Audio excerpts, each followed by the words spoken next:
Welcome to Beyond Your Why podcast, where we go beyond just talking about your why and actually help you discover and then live your why. You see, we believe that knowing your why, that driving force behind every decision you make and every action you take, is the essential first step to really knowing yourself. It allows you to move forward faster and have a bigger impact. If you're already a fan of the show, then you know that every week we talk about one of the 9 whys, and then we introduce you to somebody with that why so you can see how their why is played out in their life.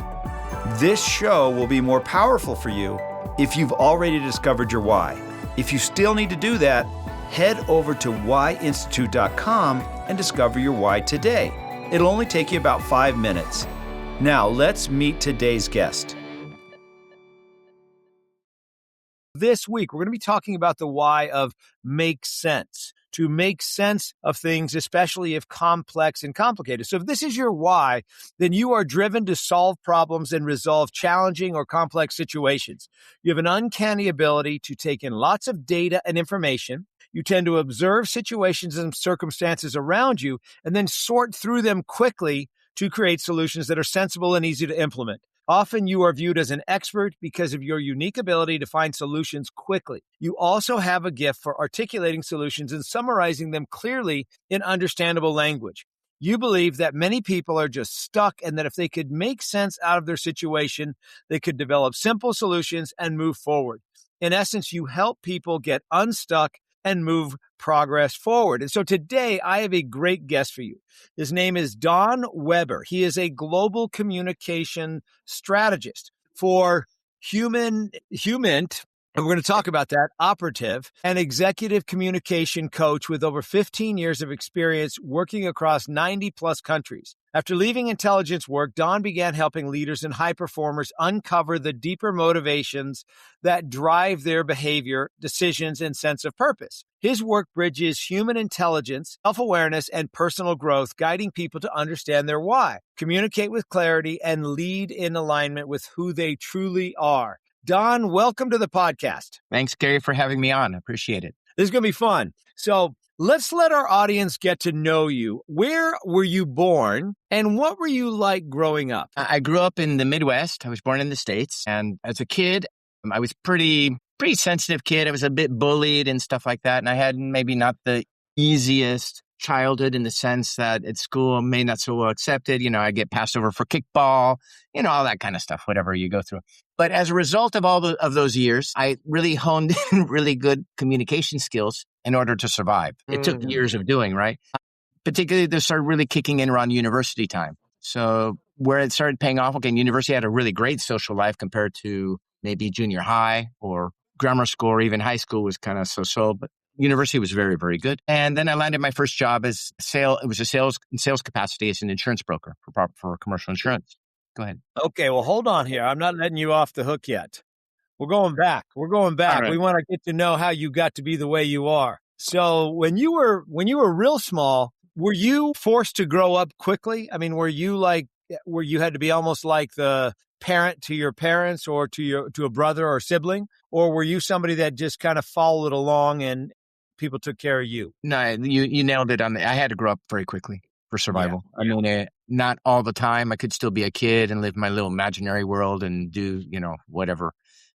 I used to imagine being a fighter pilot all the time and stuff like that and get these cardboard boxes and stuff. But yeah, definitely I had to grow up, I think, faster. And I was initially I have 2 older half sisters, but I grew up really as an only child till I was about 11. And I had certain challenges with it because of family dynamics and also what was going on in the school. Gotcha.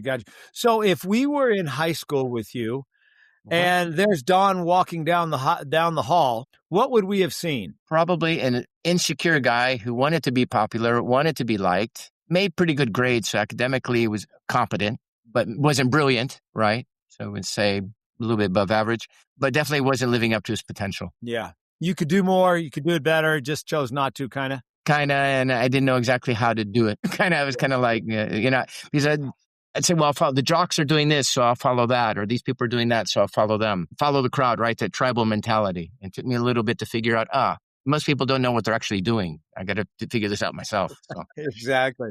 So then off to college or university. Where did you go to university, and how did you pick what you were going to study? Okay. Well, I started at University of Kansas. Okay. All right.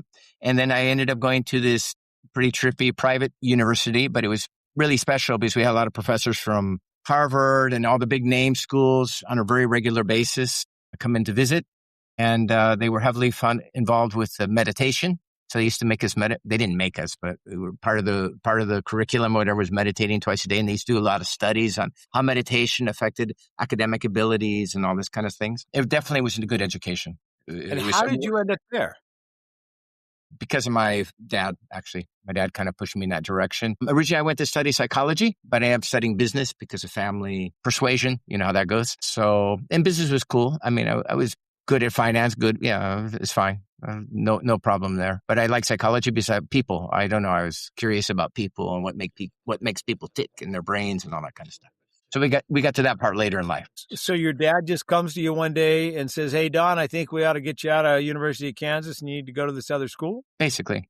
But the deal was I had real trouble with was it trig class? I think it was a trigonometry class, I remember right, at University of Kansas. And of course, the classrooms are massive. They were like 700 people. And I would be trying to get a tutor, TA to help me, and a losing proposition. So the difference is, okay, now it's a private university. It's expensive, but the classes were like 30, 40 students. And there was definitely a lot more. But the truth of the matter, my dad didn't pay for it. Actually, I worked in the kitchen for about a year to build up. If you work for the school, they would give you credit to study. So actually, that's how I got through my school. But yeah, it was a good move. He was some very good advice that he gave me. And so you graduated and your degree was in what? A degree was in business administration and minored in economics. Okay, so it wasn't a psychology school. It was still a business school. Yeah, I wanted to do psychology, but anyway. Gotcha. Okay, so graduate with a business degree. Now, where did you go from there? From there, I landed a job with an insurance company, and I worked as an insurance producer, property casualty, and I did that for about a year and a half, 2 years, and it was actually turned out to be very successful at it. I mean, I'll give some credit to Tony Robbins. At that period of time, he wasn't very famous, and I went to one of his events in Chicago, and there might have been 200 people there or something. He was a young guy. He wasn't real well known, and the reason I even knew about it is because some people from the university were promoting his trainings or his workshops and stuff like that. That's how I even found out about him. But I applied some of his stuff I learned to the sales I was doing for this insurance brokerage, and it worked out really well. I mean, I had a stellar year. The company was quite impressed. But then the company, they decided to close the North American branch. Well, but they had a bunch of restructuring things, and that just disappeared. And I'd always wanted to live in Europe. I'd been there a lot. So I decided to move. Actually, I went to Mexico for a bit, and then I moved and I went to Spain. And I befriended a guy from Canada, but we can go on. A Canadian guy, and he suggested I get in the diamond business. Wow. You're all over the place. It's a disconnect. I know it doesn't make there's not a lot of logic to it. Basically, he said, yeah, get it. You should get in the rough diamond business because there's a lot of money to be made in it. And he was right. He was absolutely right. So I went to Antwerp and studied diamond cutting, diamond polishing, diamond cleaving, learned everything I could learn about diamonds. So whenever I would go to Africa or go to South America and they put a pile of rough diamonds in front of me, I have an idea what I'm looking at, what the values are, so I can actually purchase the things and make a profit, right? I will say, though, I didn't always make a profit. I got burnt a few times because live and learn, right? Even with schooling, there's nothing like real experience and a little bit of failure to actually learn. So I got involved in that, and it turned out he was in the intelligence world. After a few years of a friendship with him, I kind of realized there was something odd about him because he's always going to like Africa, but he's going to like weird countries in Africa. Things just didn't jive. Long story short, he asked me if I went to have lunch with the French consulate in Spain. So we had lunch together. I said, this sounds like fun. That sounds cool. French consulate. I'll meet somebody important, right? And we had lunch together. And of course, he worked for an organization called the DGSE, which is the equivalent of MI6. It sounds like a book. Sounds like a movie, but is this true? In France or in England, they have MI5, MI6. MI5 is internal security. MI6 is external. DGSI is internal French intelligence security, and DGSE is external French intelligence security. So I met this guy. Then he put me in contact later on with somebody in the U.S. Embassy in Paris, and things started moving in that direction. So then you got into security. Yeah, I got into security. Oh, yeah, big time. So what was that like? Well, at the beginning, it was okay. It was easy. It's gradual process. It's not like they just drop you in the middle of, like a war zone or something and say, here, go do this, right? That doesn't work that way. Not like on TV. No, not at all. It was kind of a gradual thing, and you get better at your skills. And it was interesting because when I found out the reason I was recruited, and this was shortly right after 9/11, by the way. So they were looking for Americans overseas that spoke multiple languages. And I was a good candidate. And I had the right psychological profile, which I didn't know that they had profile. They'd done all this stuff to me. I had no idea about any of it, right? So be careful who offers you opportunities abroad, huh? Yeah, no kidding. Might not be who you think. But yeah, so, and I was involved with that for many, many years. And it was very exciting. A lot of adrenaline I became an adrenaline junkie. Addict. You can become addicted to the adrenaline of the activities you're involved in, because a lot of times, I mean, it got to the point, Gary, that after a few years of it, every day I'd leave my either apartment or hotel or wherever I was in the world, I'd wonder if I'll be back tonight. That would always go through my mind, because the truth of the matter is I might not. These guys are running around third world countries and places where things, law and order doesn't exactly exist, So, and oftentimes I was breaking laws in other countries. That was part of the work. And I was expecting, And the kind of work I had specifically was expendable, because you have different levels you have people work for embassies who have diplomatic cover. And then you have other kind of people like myself who are really doing the grunt work. Well, not So that the an guys example of work, but it's different. What? so an example of something you might do would be what? Become friends with somebody who's maybe placed in a foreign government's military. And this might be a relationship we'll work on and develop over a period of years. It's long-term stuff. It's not, or maybe police or politician or organized crime figure. So they would send you a name of somebody you need to meet and become friends with so that you could get more information. Sometimes. They didn't always give you a name and say this person. Sometimes they would introduce you. So there's systems, I don't want to divulge too much, but there are systems that you introduce to people in circles, and you have a profile on that person so you know what they like, what they don't like, and all that kind of stuff. So you bump into each other and you start becoming friendly, and then you start developing a bond, because we're both Gary into tennis. I love tennis. I mean, it's like, and it happens to be that you love tennis as well, right? This kind of thing. Generally, I don't think I ever bonded with anybody about tennis or golf in that world. I think it's usually with other things, but could be boating, yachting, or fishing. That's a real one. But that would be one. Or the other would be say, we've got an issue, we've got a problem. I'll give you something that's pretty safe. Actually, this is very good. This is really good. This is a real one. Most people don't realize that the Iranians have been faking or counterfeiting US dollar bills, $100 bills, and we're talking the highest quality. Yeah? You've got the Secret Service has different ratings on the fake bills, right? You've got, the one that the guy makes in the color printer at home. That's like C quality. That's like nobody cares about. That's for like local PD to go after. And then you've got really, where they're using like professional printers, not just professional printers, no, they're using offset printing machines that are very expensive. They're hard to get. Normal people can't get their hands on these kinds of printers because they're really made for governmental use. So we knew the Iranians were printing US $100 bills in mass. And there was an interest to find out where the source was. Now, the reason I can talk about this freely is because I was not successful. Worked on it for years. And it's one of the few things that they gave me that I was never able to source.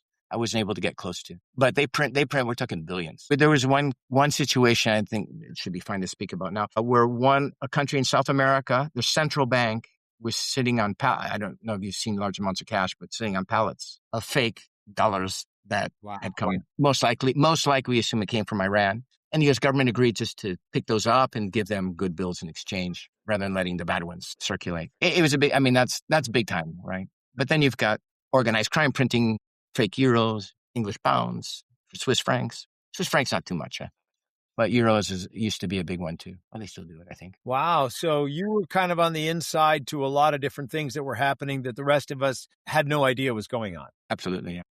Which could be very exciting, right? I mean, there's your adrenaline. Big time, all the time. Yeah. Okay, so you did that for how long? Real actively, about 8 years. Like all the time.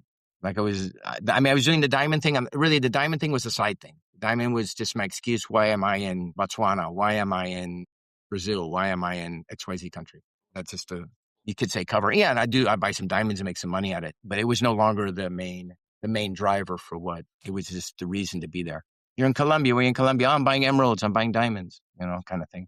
And we didn't just do counterfeit. I'm just using that because it's an easy example and it's pretty it's not too sensitive, right? But there'd be other things too, money laundering, arms trafficking. Yeah. We have no idea. The general public has no idea what's really going on. Not much. No, they don't. Not at all. Yeah. So how do you keep a social life with a job like that? Or can you? Back then, not really. I mean, there were a couple of very close people. Well, people within my work environment. Okay. So I was going to get completely obliterated drunk. I probably only do it with a very small circle of people I work with Yeah. that were related with the embassy. Obviously, we're working with people like from Interpol, who maybe you've been working with years, but even there are lots of leaks, funny things happen.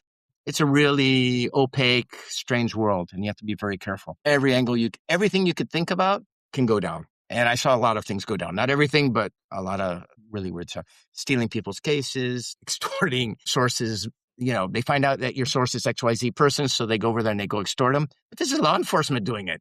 I mean, it's like, anyway, that's a thing. It's third world countries, things like that happens. So were you married at this time? Yep, and divorced. I wonder why. And divorced. Okay.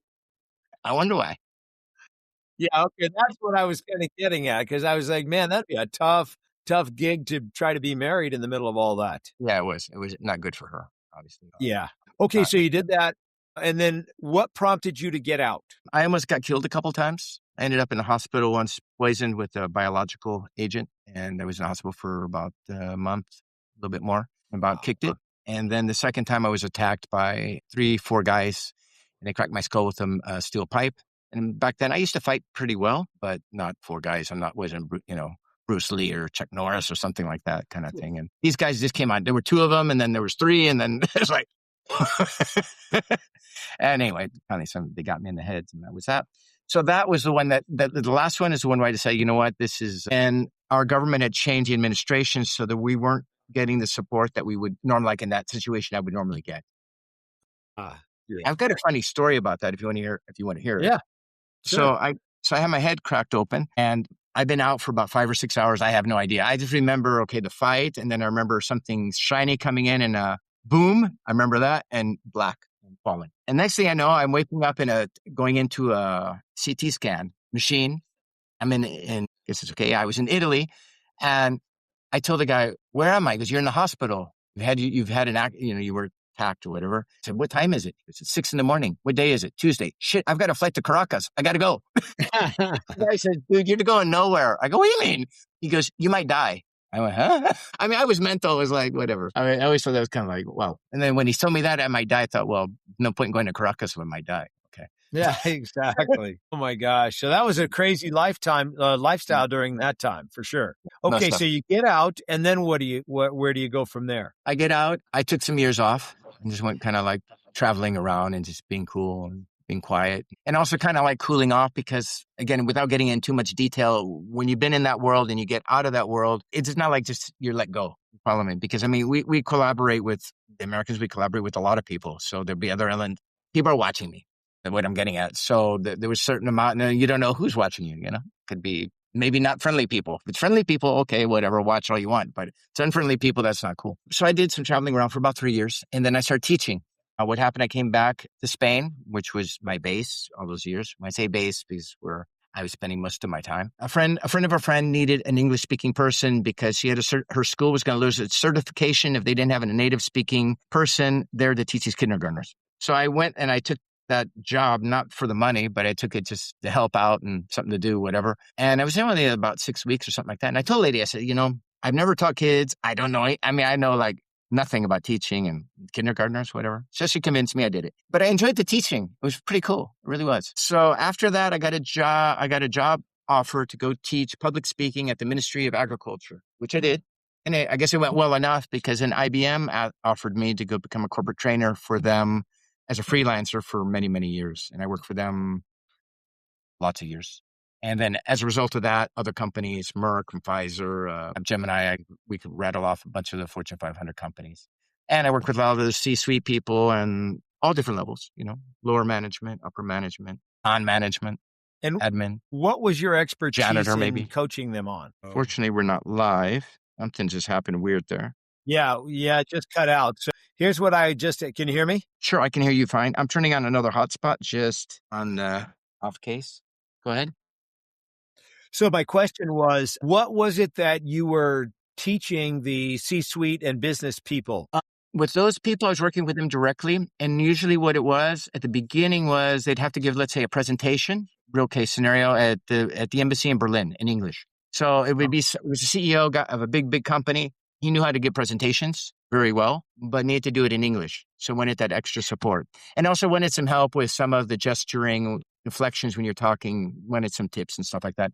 And we worked on it like a full week, gave me like a week of his time, like 40 hours or something, because it was an important presentation for the company. Same thing happened with a French design well-known French design company in Paris. She had to do a big thing on ESG for a massive audience of a couple thousand people. Same kind of thing. I spent a week with her in a really nice palace, it was a palace castle thing that they'd rented for doing the training for her. That was amazing. That was really nice. A nice lady as well. So that got you into coaching, Mm-hmm. and Training. then once training, right? And then from there you got it more into coaching, right? I mean, the coaching element is helping people realize things, but where they come up with the solutions themselves. It's one thing, Gary, if I say, I think, Gary, you need to do this. It's much better. Gary comes up and says, oh, that's my idea. That's a good idea. And that has to do with persuasion, influence, and all that. But if I can help guide Gary where maybe it's in his best interest to do X, Y, Z, and that's where you come up with your questions, what would happen if you stop smoking, for example? Well, I'd stop coughing so much. I might feel better. I might, whatever. I don't know. I'm just making this up, right? Okay. So if you start, it could be a good thing for you. Yeah. Yeah. Interesting. And how would you go about doing that? What would you do? How would you do it? Rather than giving the person, here's the solution, you make them come up with the solution. You make them think about it. And again, it's much easier for us humans usually when we think it's our own idea. So you would ask questions versus just tell. Yeah. I mean, training is one thing saying, okay, there's this tactic when I want to get some information from somebody, rather than ask a question, I might just repeat back or paraphrase what they said to me and go silent so that they will elaborate and tell me more. That's a way of extracting more information without asking a question. Very useful in certain situations. That's training. On the other side, I might just by asking questions, saying, well, what would happen if you did this? What would happen if they did that? Whatever. And then once you come up with the what, and then we say, well, okay, we've got what we could do. How would we go about implementing that? And of course, why is important too. The why, what's the motivator? That's probably the most important because, well, in what I call my past life, I mean, that's what I always looked at when I was going after a target person is I wanted to know what their motivators were. Were they gamblers, drinkers? They love women, gay, whatever, religious fanatic, whatever. But I needed really important to know what their motivator was. And then maybe a little bit deeper. Okay. This person likes to drink a lot, let's say. May has a drinking problem. Maybe it'd be good to know why. If I can find out what's behind it, right? The person really what it is, they want to feel accepted. That's very powerful. If you give a person what they need, what they really need, from when they were like little Johnny, right? Or little Donnie or whatever, they're going to love you because you're giving them exactly what they need. And you learned how to do all of this where did you learn how to help others become better communicators, connectors? What was your training on that? Was from my past life. Keep in mind, Gary, I was going into very strange situations in strange countries with strange cultures, and I had to learn how to adapt very quickly to the situation to make it work. I might meet you one time and I have to make you like me within a few seconds. More than like me, trust me. I don't want you to think I'm a cop or whatever. I want you to think I'm a crook. You're not a crook, but just for like the role play, right? I want you to think I'm a crook. I'm a crook just like you. And we've got the same concerns. We're worried about maybe the police are following us and whatever. I mean, kind of exaggerating here. But I want you to think I'm in the same wavelength as you. I've got the same problems. I have the same, I can relate to you, man. I get you. Strategic empathy, they also call it. Okay, so then you got into coaching and you're still doing that today, right? So that kind of brings us up to today. Right, exactly. Gotcha. And so who do you enjoy working with the most? Like what would be the types of people that would value your coaching? Senior people who are having challenges at work, particularly with people. Because you can say, okay, I'm the boss, I can fire them. But sometimes you don't want to fire, firing and replacing all the time is not necessarily always the best solution, right? And sometimes what if you can get the person to do what you want them to do? It's not, everybody you work with doesn't have to be your best friend. In fact, a lot of times maybe you don't really actually get along, but they've got a talent or a skill that the organization needs, right? And as a leader, you want to have the best people in the right place doing the best job they can in that specific position, right? So figuring out a way that I've got this new strategy. I'm CEO or I'm executive VP. We've got this new strategy framework, whatever I'm going to roll out. but I'm getting pushback from my national sales director because he's been doing things the same way for the last 25 years. And he feels threatened by this new strategy or framework or commission strategy, or we're going to make, this is a real example, because now people need to start reporting every week what they're doing in sales, right? And in the past, they didn't have to do that. So they don't want that accountability issue. So now you got to grab this national sales director and convince him why it's in his best interest to roll out this framework and this strategy. And it might take a little bit of time to do. Now, you might come to a point, realize it's not possible for this person to ever buy into this or to support it. If you get to that point, then yeah, you need to make some changes. But oftentimes with a little bit of patience, and you can, if you match up with what the person wants and you're helping them get what they want, they're usually going to match on with you. They're going to support what you're trying to do. I love that. So if there are people listening that are C-suite that are having challenges with their people, that's kind of your wheelhouse right there. Exactly. Now, what's the best way for them to get in touch with you? Like, where do people go to follow what you're doing, be involved with what obviously, the easiest is the website, Dr. Weber Coaching, although we're going to change that name soon because we're kind of moving away from that idea. You can also get in touch with me through Forbes Business Council. Just say Forbes, Don Weber. You'll find me. There's places where you can send me a message. Or Entrepreneur Magazine. Also, I've got a thing there where I write articles for them on specifically body language there. I've been doing that for years. Or LinkedIn, Don Weber, D-O-N Weber. There's a lot of Don Webers out there, but there's only one. Well, last question for you, Don. What's the best piece of advice you've ever been given, or the best piece of advice you've ever given? Probably both been given and give. And that is, 1, love God with all your heart and all your soul. And number 2, treat your neighbor as the way you'd like to be treated. And in case somebody's an atheist, fine. Just treat people the way you'd like to be treated. And the world would be almost paradise. It's too simple, isn't it? Yeah, I love that. Don, thank you so much for taking the time to be here with us today. Look forward to continuing to follow what you're doing, and I appreciate your advice and wisdom. Thank you, Gary, for having me on. I appreciate it. Been very interesting. Great questions, huh? Thanks. I really hope you enjoyed today's episode and that through today's guest, you heard how important it is to know your why and how impactful it can be in your life and the lives of those around you. Be sure to head over to WHY.institute.com and discover your why today. Remember, the more you know about yourself, the more you'll know about others. I'm Dr. Gary Sanchez, and I'll see you on the next episode.